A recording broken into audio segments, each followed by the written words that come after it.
एक बड़ा सुंदर चरित्र सुनाया शिव महापुराण में, उसे गुड़ नदी के चरित्र के नाम से जाना जाता है। काम्पिल्य नगर में एक ब्राह्मण रहता था और उसका नाम था यज्ञदत्त। बड़ा कर्मकांडी ब्राह्मण था, बड़ा तेजस्वी ब्राह्मण था, शिव की आराधना करता था, उपासना करता था। उसका एक छोटा सा बालक था, उसका नाम था गुणनिधि। क्या नाम था? गुणनिधि। नाम तो था गुणनिधि, लेकिन गुण एक भी नहीं था। 5 वर्ष का जब वो बालक हुआ तो उसका यज्ञोपवीत संस्कार हो गया। 16 वर्ष का जब बालक हुआ तो उसका केशांत संस्कार हो गया। माता पिता ने तो उसे खूब पढ़ाना लिखाना चाहा, लेकिन वो बालक कुसंग के कारण सज्जन से दुर्जन बन गया।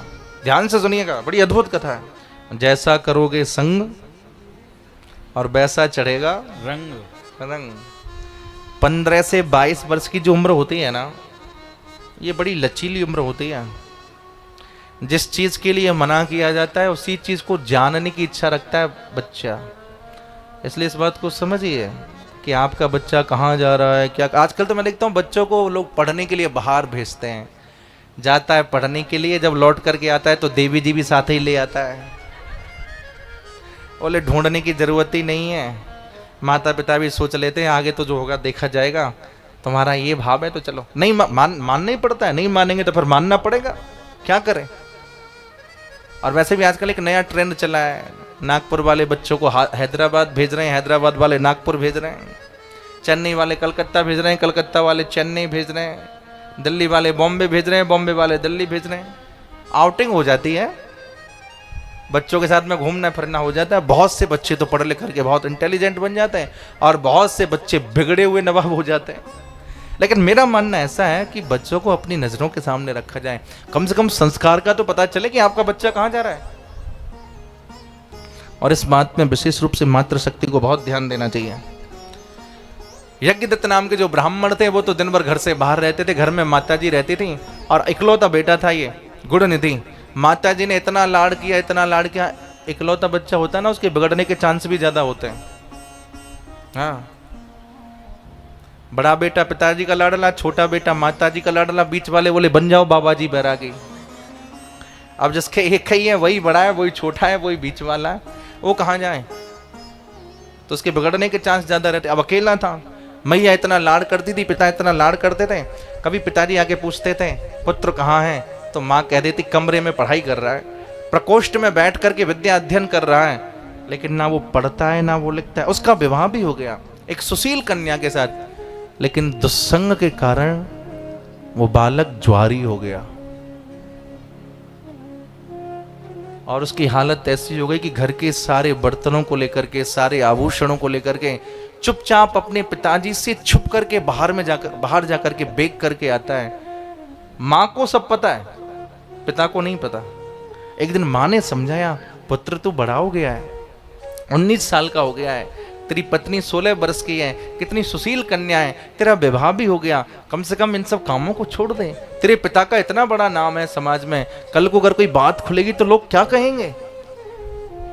लेकिन अंधे के सामने दीपक जलाना उसको कुछ समझ में नहीं आता। और वैसे भी माता की ना तो मार का फर्क बच्चे पे पड़ता है, लाड़ का तो पड़ता है, वो बिगड़ जाता है। लेकिन माँ यदि थोड़ा चांटा भी लगाए तो थोड़ी देर बाद माँ गले से लगा लेती, क्योंकि माँ में ममता बहुत होती है और पिता को पता नहीं होता, तो बालक के बिगड़ने के चांस ज्यादा हो जाता है।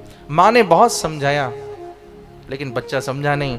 एक बार की बात है, गुणनिधि के जो पिताजी थे यज्ञदत्त नाम के ब्राह्मण, वो एक बार घर से बाहर गए और घर से बाहर जाकर के किसी स्वर्णकार की दुकान पे गए और स्वर्णकार की दुकान पे जाकर के देखा कि उनके हीरे की अंगूठी स्वर्णकार के दुकान में रखी हुई है।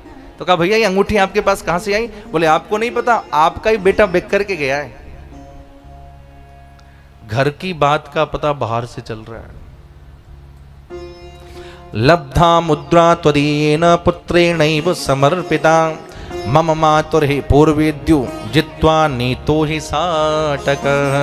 महाराज आपको नहीं पता, आपके पुत्र ने मुझे क्या क्या बेच दिया है। सारी संपत्ति जो आप बेच के गया था सब दिखा दी।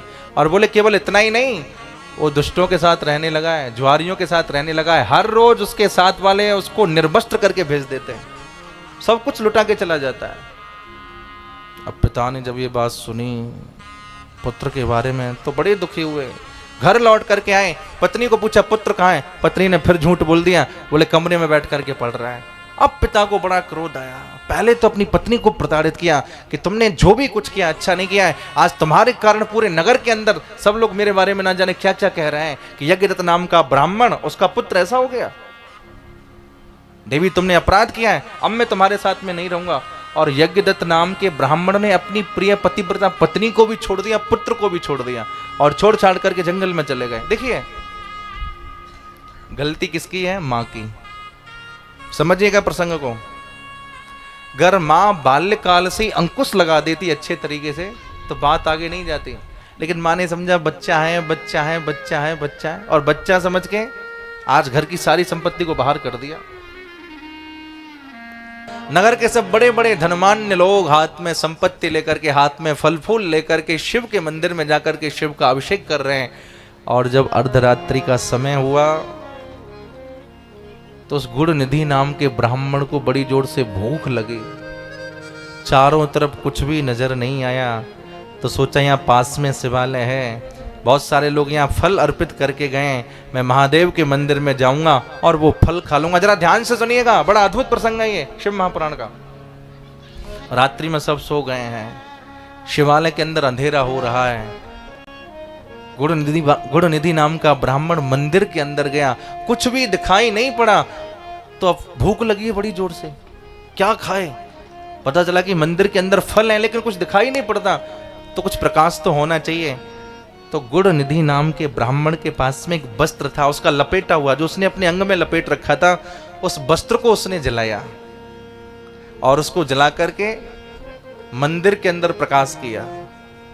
और जब मंदिर के अंदर प्रकाश किया तो कैसे? बोले दीपम मंद प्रभम दृष्ट्वा पक्वान दक्षिणाय स निज चैलांचलद्वरतिम कृत्वाम दीपम प्रकाश च। उस दीपक को जलाया और अपना जो वस्त्र था उससे दीपक को जलाया, अपने वस्त्र को भी जलाया, मंदिर के अंदर प्रकाश किया। और जो शिवालय के पास में फल रखा हुआ था, नैवेद्य रखा हुआ था, बड़ी जोर से भूख लगी, गुड़ निधि ने उसे उठाया और बड़े प्रेम से पा लिया। अब जल्दी जल्दी में जब खाने लगा तो शिवालय में बहुत सारे वैष्णव सो रहे थे, बहुत सारे शिव भक्त सो रहे थे। अब जैसे ही पाया तो बड़ी जोर से हल्ला मचा कि मंदिर के अंदर चोर आ गया, चोर आ गया, चोर आ गया, चोर आ गया। सारे के सारे शिव भक्त खड़े हो गए और सबने गुड़ निधि को पकड़ लिया, बड़ी जोर से पिटाई करी। किसी ने इतना भयंकर प्रहार किया गुड़ निधि के ऊपर कि गुड़ निधि की मृत्यु हो गई, मारा गया। परिणाम क्या हुआ? गुड़ निधि को पकड़ने के लिए यमराज के दूत भी आए और भगवान शिव के पार्षद भी आए। यमराज के दूतों ने कहा कि हम इसे लेकर के जाएंगे और शिव के पार्षदों ने कहा कि हम इसे लेकर के जाएंगे। बोले महाराज सारी जिंदगी पाप किया और इसने शिव आराधन थोड़ी किया है, इसको तो बड़ी जोर से भूख लगी थी तो ये तो भूख के कारण मंदिर में आया। लेकिन शिव के पार्षदों ने कहा चाहे भूख से ही मंदिर में आया लेकिन आया तो महादेव के मंदिर में था। जय हो। इसलिए यमलोक नहीं जाएगा, ये कैलाश में जाएगा। यमराज के दूतों को बड़ा बुरा लगा और जाकर के यमराज से शिकायत कर दी। बोले महाराज बड़ी भयंकर बेइज्जती हुई, आप बता दीजिए कि हमको धरती से किस किस को पकड़ के लेकर के आना है यमलोक में। तो यमराज ने जो बात कही है समझिएगा इस बात को। ये त्रिपुंड्रधरा लोके विभूत्या सितया गणाः ते सर्वे परिहर्तव्या नानेतव्या कदाचन। स्वयं धर्मराज यमराज बोल रहे हैं, बोले जिसके माथे पर त्रिपुंड्र लगा हुआ हो, क्या लगा हुआ हो? त्रिपुंड्र माने कोई भी तिलक। अगर शिव भक्त है तो त्रिपुंड्र लगाए, वैष्णव है जिस संप्रदाय से। एक और बात ये निश्चित कर लीजिए अपने जीवन में कि आपकी गुरु परंपरा क्या है, इस बात को समझिएगा। ये कोई धंधा या व्यापार नहीं है, लेकिन ये बात सही है कि अगर गुरु परंपरा नहीं है तो हमारा किया कराया पूजा पाठ जप तप अनुष्ठान वो व्यर्थ माना जाता है। मैं आज ही पढ़ रहा था स्कंद पुराण में। इसलिए जहां श्रद्धा टिके, जिसके साथ में आपका भाव जुड़ जाए, गुरु परंपरा जरूर होनी चाहिए। जो भी आप अनुष्ठान कर रहे हैं, पूजा कर रहे हैं, पाठ कर रहे हैं, उसका एक निश्चित मार्ग तो होना चाहिए। अगर आप शिव भक्त हैं तो माथे पर त्रिपुंड धारण करिए। अगर आप वैष्णव परंपरा से, चाहे जिस परंपरा से हो, अगर आप वल्लभ संप्रदाय से हैं तो वल्लभ संप्रदाय धारण करिए। अगर आप रामानंदी हैं तो रामानुज संप्रदाय को धारण करिए।